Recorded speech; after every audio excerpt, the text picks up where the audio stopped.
Welcome back to the Rick Smith Show. Now, here is Rick Smith.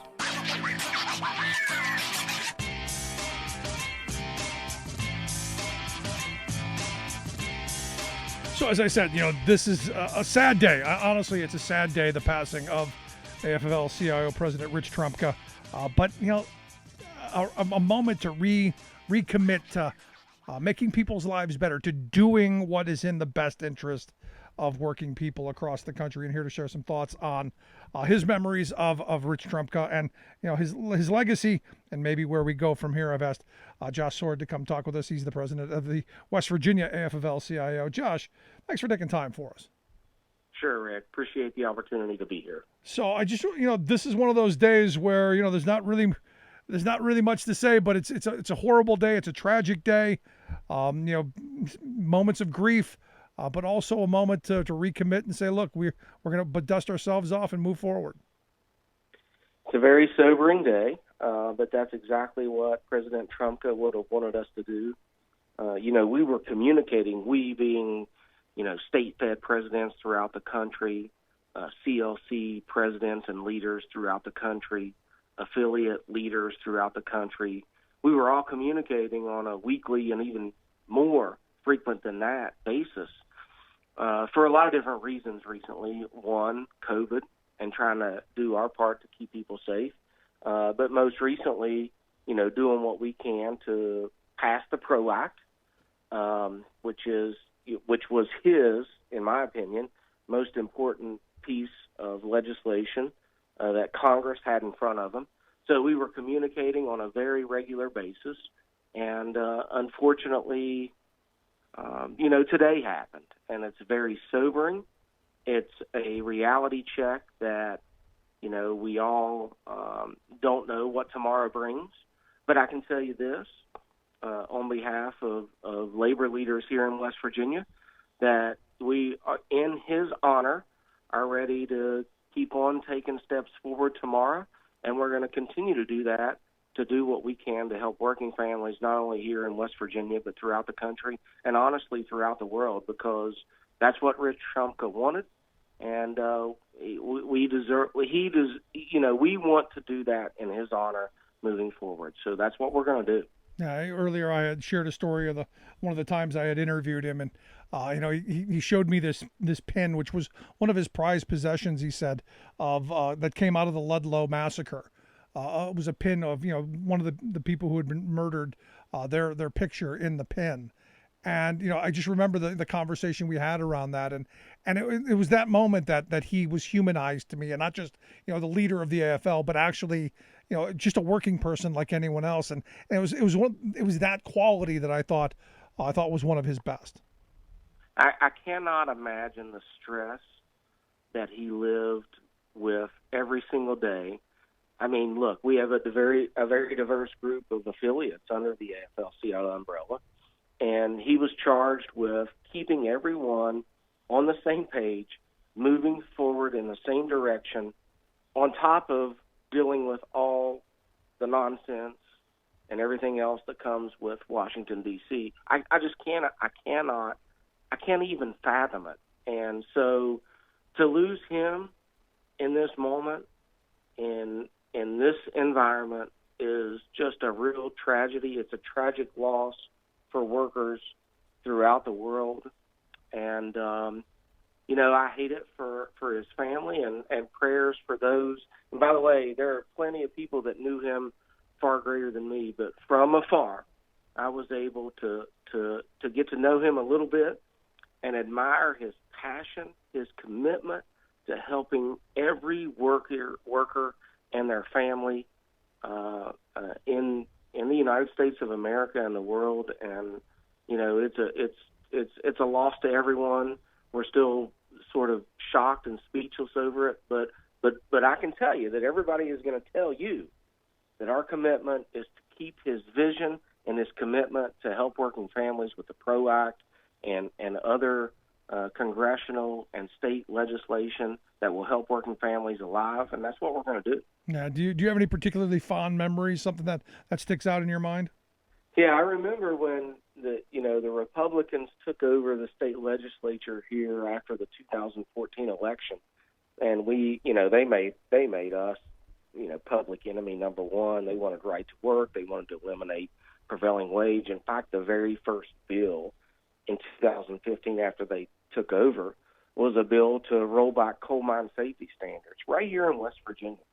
And, we had rallies and events, and he was the first one to sign up and come and speak to thousands of people that we had on the Capitol steps. And he delivered because, he is, even though he's from southwestern PA, he's almost, an adopted son here in West Virginia because of his role with the UMWA Right. for all those years and the density of membership for the UMWA here in West Virginia. So, many people think of Rich Trumka as one of our own here in West Virginia. And I remember him coming and getting the crowd riled up.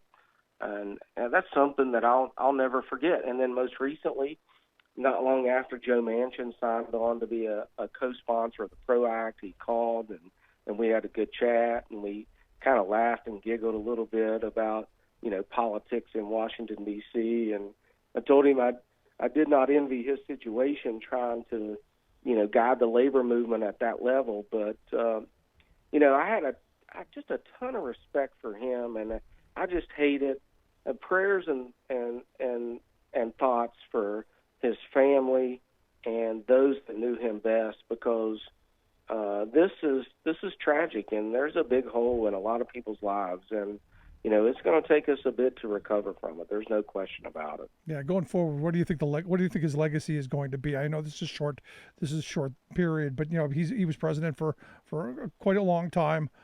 Did some really good things. I think as I said earlier, I thought he was on the right side of history on a lot of things, and I think we'll look back and remember that. But what do you think? How do you think his legacy is going to be remembered? Wholeheartedly agree. I think he's going to go down as one of the great labor leaders in the history of this country and the world, for that matter, because he never gave up. Even though he represented a very diverse group of membership, he never gave up on fighting for workers to have fair wages, good benefits, and a safe workplace. And that's the key, in my opinion. And because of that, he's going to go down in the history books as one of the greats. And I just hate it. I just hate it that he's not around to see the celebration around his legacy, because it's grand and well-deserved. Yeah. And our goal right now is mourn his passing, but fight like hell for the people who are still here and get that PRO Act passed and move families forward. Josh, I appreciate you taking some time sharing your thoughts with us. I hope you'll come back and share some more with us down the road. Always appreciate the opportunity, Rick. Prayers and thoughts for Rich Trumka and his family. Thanks, Josh. It's a tragic day. Yep, I appreciate it. And look, as I said, I think he will be remembered as someone who was on the right side of history in the times that it mattered. Not someone who can look back and change things. I appreciate it, Josh. I wanted to go to Texas and get the thoughts of Rick Levy. He's the president of the Texas AFL-CIO. Rick, thanks for taking time for us. Well, thanks for having us. I just wish we were talking about something else, frankly. Yeah, I mean, this is one of those days where I would rather be talking about how horrible Ronald Reagan was as president and the horrible effects of the firing of the PATCO workers, but here we are. Yeah, here we are. And I think President Sword from West Virginia really said a lot of really powerful things that I certainly support. It's a big hole in all of our hearts tonight. Yeah, as I said, I started off the show with, the biggest memory that I have of Rich, which was, his passion for mine workers and especially the history of mine workers. Do you have any particular stories that you remember? I do. We've actually spent a fair amount of time together. He was really interested in Texas, and he made it a real priority to invest in helping build a really broad and bold labor movement in Texas. He spent a lot of time down here, both personally and professionally. Really got to know him, and I would say that the thing that I'm really remembering is how deeply he cared about making sure that working class people had a seat at the table, and he would fight anybody, anytime, who held the opposite view. And his just complete dedication. And you talk about how he came out of the mine workers. Yes, he did. But what really was powerful for us was how he saw so clearly how we had to broaden our movement. And I remember during the Obama campaign, his speech on why it was important for working class people to support Obama and to overcome the forces of racism and division, I think was one of the best speeches I've ever heard a labor leader give, and probably had the most impact I've ever heard. He was, again, coming from the mine workers, but seeing things, completely committed in really important times to fighting for immigrant rights and understanding that every worker, regardless where they came from, we're all in the same boat now and fighting for the rights of immigrants and supporting unions that did that. And, holding the coalition, the very fragile coalition of the labor movement, where you have really diverse interests and really working hard to make sure that everybody felt represented and that we, maintained our solidarity. And he was so focused on getting the PRO Act passed because, this was our one opportunity in this very brief moment in time to make a difference for generations. And I think he saw that clearly and really made that a priority. So all of those things I think of Richard, just what a genuine human being he was. And yeah. I know that his family's really hurting right now. Now, as you were talking, it just popped into my head that, because you're talking about immigrant rights, and we had a conversation about the history of the mine workers and how, different ethnicities, especially blacks, were used to keep people pitted against one another. And in fact, he went to his own personal library, and that just popped into my head and handed me like 6 books because he was someone who read, just an incredible amount of books, and he hands me this library to take home with me of all these different books that I eventually did read, and I've got them somewhere on one of my bookshelves. That just popped into my head that this was somebody this was a serious historian, learned from our past, and said, "Hey, we're not going to allow those same divisions to rip us apart today." That's a really good story and a really good way to put it. He was really. It's still not used to say it was, but he was a really deep thinking person. There was nothing superficial about Rich, and when he came to a position, that he had thought it through, and that you weren't going to move him off it. I'll tell you that. He was a very powerful human being. Yeah, how do you think his legacy is going to be remembered? Because ultimately, what we've seen is, today, beginning today, at least in my lifetime, this was an instrumental day in my lifetime. I was in high school when Reagan fired the Patco workers, and I remembered watching the community that I lived in lose union jobs and families' lives get much more difficult. And I remember, watching factories close and the deindustrialization that happened. And, you fast forward to Rich's years with the trade agreements and all the stuff where labor has been really struggling. And while he was the mighty voice against the wind, sadly, corporate America has really, they've dominated. Yeah, well, there's no question. But I think, this question of what will his legacy be and how will he be remembered, to me, that's really up to us. Because it's up to us to hold up the things that were so great about Rich Trumka and lift those up moving forward. It's up to us to say that we have to continue to fight with a single-minded purpose to give workers a seat at the table. And it's up to us to say that we're going to continue that work of, which is often imperfect, even in his leadership. We have to continue that work to build a broad and bold and united labor movement. And, if we do that and we lift those strands from what he left us, then his legacy will be as one of the greatest labor leaders there ever was. If we don't, and we become complacent and we don't commit ourselves to that future, then, it'll be a much different story. So I take it very personally that what he has left us and what he gave us while he was here is a very treasured gift that it's up to us to to use and to build on the legacy that he's left. No, I mean, today, I'll be honest with you, today was a heartbreaking day, and Oh, man, it's a rough day. I just, I'd be sitting there, and it's like, this is so unreal, but yet it's so real, just kind of bouncing back and forth like a pinball all day. And it's one of those things that, I'll tell you, Rick, it's one of those things that I think puts life into perspective, puts things that are important into perspective, and hopefully, awakens us to the magnitude of this moment. Life is very fragile, and I've told many people today, go home and hug your kids, talk to your parents, understand the importance of these connections and of the moment that we have on this earth together, and let's make the very, very most of it. And I think and now is the time to organize.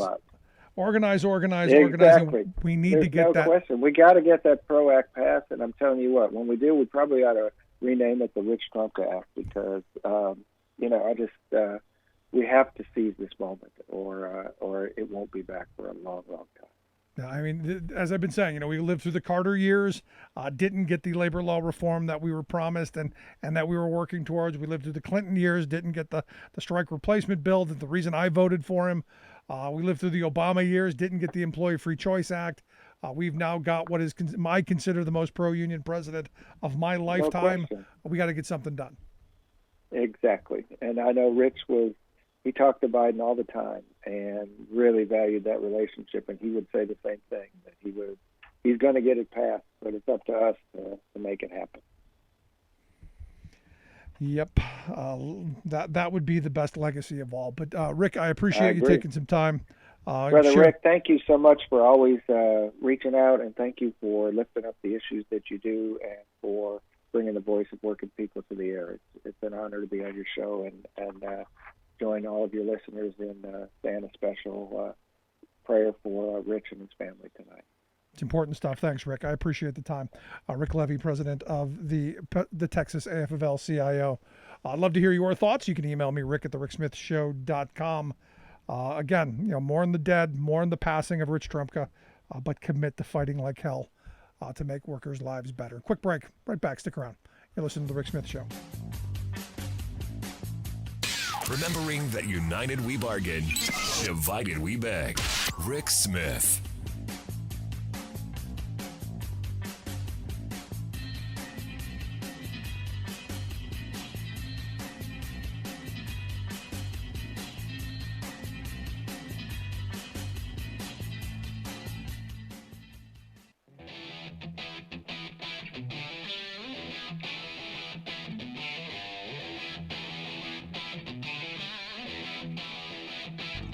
Welcome back to the Rick Smith Show. Now, here is Rick Smith. So as I said, the reality is I think Rich Trumka will be remembered as someone who, in the moment when it mattered, was on the right side of history, whether it was in 2008, standing up and supporting Barack Obama and fighting back against racism, or, the shootings that were going on. There were lots of moments where he was in the right spot, and even to this day with the vaccine, I think it's really important to have people who are there on the right side of history. And here to share some thoughts and maybe some memories on Rich Trumka's life, his passing, I've asked Rick Bloomingdale. He's the president of the Pennsylvania AFL-CIO, to come share some thoughts. Rick, thanks for taking time for us. Absolutely, Rick. And normally, as I usually say, it's a pleasure, but tonight it's, good to be with you, but not under these circumstances. Right. No, I'm right there with you. This is, I first met, Rich Trumka because of you. In fact, it was, I met him with you. And it was one of those moments that I do remember, and it was a positive memory. And look, over the number of times that I interviewed him, he did have some influence over my thinking, and in a very positive way. Yeah, he was an incredibly, and most, folks, they see him as a labor leader, forceful speaker, great leader, but incredibly smart guy, incredibly strategic thinker.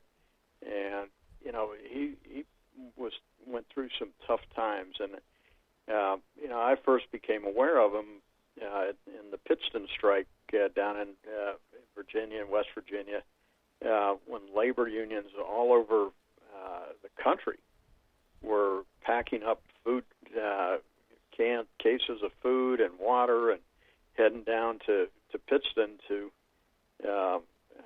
support the strikers on that strike. And to me, it reminded me, as a student of labor history, that was something out of our early days. And Rich just knew how to mobilize and get people to stand up, even when they were being fined thousands of dollars a day. He never let that deter him. It was all about fairness, justice for his members, and he just fought every day and won that strike, and then brought the mine workers who had been out of the AFL-CIO for quite a while back into the AFL-CIO, and of course moved up the ladder. And as a Pennsylvanian, he always cared deeply about what was happening here. But my predecessor, Bill George, constantly talking to him. I have been, as well as our Secretary-Treasurer, Frank Snyder, who worked on President Trumka's campaign for president of the National AFL-CIO before he became Secretary-Treasurer here. So real rich history with Pennsylvania, and really caring, right? And just wonderful guy. And as you said, Rick, he just had a solid compass. Always knew what was the right place to be, right? And we know we had racism, some deep racism in 2008 amongst members who, were raised and just didn't know any better, or were just outright, racist. Right. And Rich went out and took the issue on head on. He didn't flinch, didn't say, "Oh, what would the members think of me?" He didn't care. He said, "This is the right thing to do. You shouldn't be against this man simply because of the color of his skin. You should be for him because he's going to stand for workers." And he continued when the shootings in Ferguson happened. He started a race commission with the National AFL-CIO to deal with some of those issues with our police unions that are mostly outside the AFL, but we do have one inside. How do we deal with police unionism, protecting workers, but also making sure that folks aren't, doing the wrong thing, like shooting somebody simply because they're African American. And then, when the Black Lives Matter protests happened after George Floyd, it happened on right there in front of the National AFL-CIO building on 16th Street. Windows were, some of our windows were broken, and what was Trumka's response? Not to condemn the rioters. He, boarded up the windows, hung a huge banner from the building that said Black Lives Mattered, and joined them in the streets to march with them and support them in their battle. And that their cause was more important than a couple of broken windows on, at the National AFL-CIO headquarters. And that's just the kind of guy he was. I mean, he was a true believer in justice, equality, and fairness, and led that way. Yeah. And as you said, a student of history, and I remembered, as I was talking with Rick Levy in the last segment, I remembered, one of the interviews we had done in his office, and, we were talking about, how, the mine workers, especially, 100 years ago were divided, by ethnicity, and they would bring in black miners, convict lease programs, all of that stuff to break strikes and to keep people pitted against one another. And, he basically handed me a library of books that he had read on the topic. And it was one of those things that I think he was a student of labor's history, which is why he made the decisions that he did. Yeah, I mean, he had seen corporate greed and power use race, as you mentioned, ethnicity, language barriers, right, to divide. And conquer workers. And, most people think, oh, that was something they did 100 years ago. They're doing it today, where we still hear people say, why don't those workers learn English? Well, your grandparents didn't get off the boat speaking English. It took them a while to learn it, and so will folks from other countries. And, Rich Trumka, he understood that. He, as a man of Italian descent, he knew that his grandparents got off the boat not speaking English and went into the mines and organized and stood together and had to overcome language barriers to do that. The mine owners would use that against them. Not only did Rich study it, he lived it. He wasn't, he was a lawyer, but he did that after he worked in the mines. He wasn't, a guy who got to the labor movement through staff, and not that that's, that's great that people dedicate their lives to labor. But Rich, he came up. He was a mine worker. He got his hands dirty. Worked in the mines. No. There's something about that. You getting your hands dirty and actually knowing what the person's going through. One of the other things that a friend of mine loves to throw up is Rich Trumka was a Pennsylvania guy through and through. Born in Southwest Pennsylvania, went to Penn State. I guess played football under Joe Paterno. Went to Villanova for his law degree. Pennsylvania guy through and through. Right, and he always loved coming home to Greene County, and he'd spend time there. He loved to hunt turkey.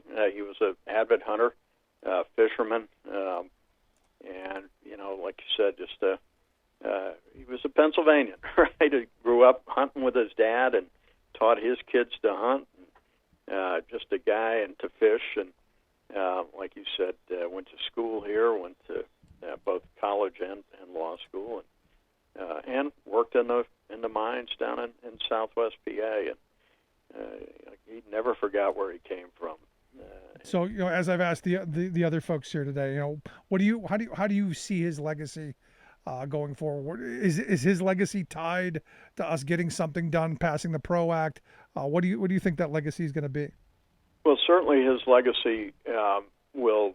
Whatever happens with the PRO Act, Rich Trumka will be remembered as a guy who stood up and fought for workers, even in the toughest time, even in dealing with somebody as horrific as Donald Trump. Right? Rich made sure that there were protections in that new NAFTA for workers, USMCA, I guess they call it.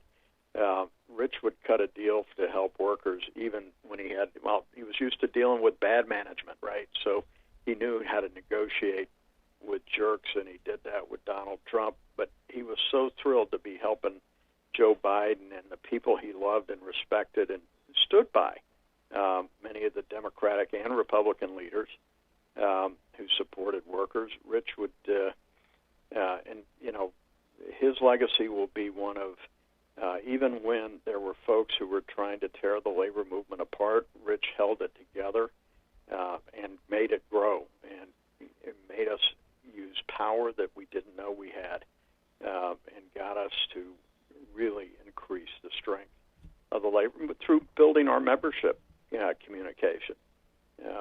One of the things he loved to talk about was, having somebody in every local union coordinators, we called them, who would take information and share it with the members, just like they did 100 years ago, right? You had the newsletter or the flyer that the local union leader would post in the lunchroom and talk to workers about issues.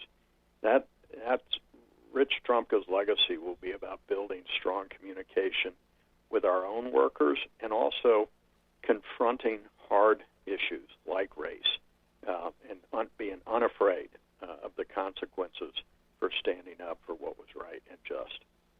And now in the aftermath of his passing, and truly a sad day, where do you see things going from here? Obviously, Liz Shuler, I guess, will take over from this point forward. How do you see things going from here? Well, Liz is an incredibly talented, younger than me, IBW member, and has been a great secretary-treasurer for the last 10 years. There's there's a convention next year. She'll, fill the unexpired term, and she'll be the first woman to lead the national AFL-CIO. Liz is a strong woman, in her own right, and I think we're in good hands. We'll remember Rich. We'll fight alongside. I talked to her this morning, and she was, she wanted to push to have Schumer call the PRO Act the Richard Trumka PRO Act, and she will fight to preserve his legacy and to grow his legacy, grow the power that he laid the foundation for. Now, in looking at the PRO Act, I've sadly said I don't see a snowball's chance in it getting through the Senate. I'm curious your thoughts. Well, it's and Rich said, look, we got to not say we can't do it just because we got this 60 vote threshold, right? Which is in this day and age. And look, we were close to getting AFCA back in 2009, 2010, and except for Arlen Specter, who would have been our 60th vote, wouldn't go along with us. And now we're going to have to use different means. One of the ways might be to eliminate the filibuster so that it's just a majority vote. Another way is to include pieces of it in reconciliation where we can, the parts that have to do with budget. But we're going to get this thing. And just like it took AFSCME, 17 years to get agency shop, which I was the lobbyist who, at the end, got it done. There were so many people before me that laid the foundation to get it done. But it took 17 years. And it should be easier in this country to get what's right, but it isn't, right? Look at the Civil Rights Movement. 100 years after the 13th and 14th Amendment passed, it took us to get voting rights in the Civil Rights Act. So getting labor rights it's going to be a fight. We're going to get what we can, push like hell. We'll work real hard in the 2022 elections to elect folks, Republican or Democrat, who support workers, and we'll fight to get it done. Like I said, there are lots of roads to getting either part of it or all of it done over the next few years. Let's hope you are right, and let's hope we get this done. Lastly, I wanted to get a thought of, any particular memory that comes to mind. Anything that you think of Rich when anything pop into your head? Well, we shared a drink. I forget which convention it was, but he had called and said, Rick, I'd like to talk to you, and I. Like, what's this all? Am I in trouble? Yeah, what I do. Yeah. I've had those. But, we just sat outside the hotel and just BS'd for a while, talked about fishing and horseback riding and, just kind of outdoors and the labor movement. And what we saw as a vision, he just wanted to know, we hadn't had Bill George was president at the time, and we'd never really had a sit-down, him and me conversation, and he just really wanted to know what I thought we should be doing to build the labor movement. He was so interested in. He knew he didn't have all the answers, so he was always asking people for ideas so that he could. If he found that one that was going to build the labor movement, or those 10 that were going to build the labor movement, he would grab them and run with them. And that's the Rich Trumka I'll remember, is a guy who listened to everyone, whether you were rank and file, whether you're the president of the United States. Rich Trumka would listen to you, act, and if you had a good idea, he would act on it, regardless of where it came from. Just a great guy, and smart, incredibly smart guy. And a sad day for labor as a whole.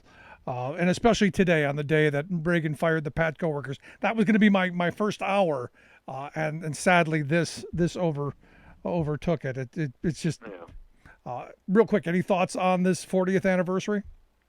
Well, for folks who don't realize how bad Ronald Reagan was, That was the beginning of a long fight for labor to hold on. Ronald Reagan sent a signal by firing the PATCO workers to management, who had actually tried to work with unions because they felt like they had to because of the signals sent by other politicians. Right. And Ronald Reagan pretty much gave them carte blanche to start busting unions. And they did it with a vengeance, boy. And we've been declining ever since. And as a result, we've seen the middle class decline because there's nobody pushing back to get workers that seat at the table. And when your density's 12%, you can't get as much done when your density's 30%. Yeah, you're absolutely right. And let's hope from this moment forward we begin that building process. Rick, as always, I appreciate you taking some time, sharing some thoughts with us. It's a sad day. We'll have you back on a better day. Thank you, Rick. Thank you very much. Good stuff. Rick Bloomingdale, president of the Pennsylvania AFL-CIO. I'd love to hear your thoughts. You can email me, rick@thericksmithshow.com. Quick break. Right back after this. Stick around. Remembering that united we bargain, divided we beg. Rick Smith.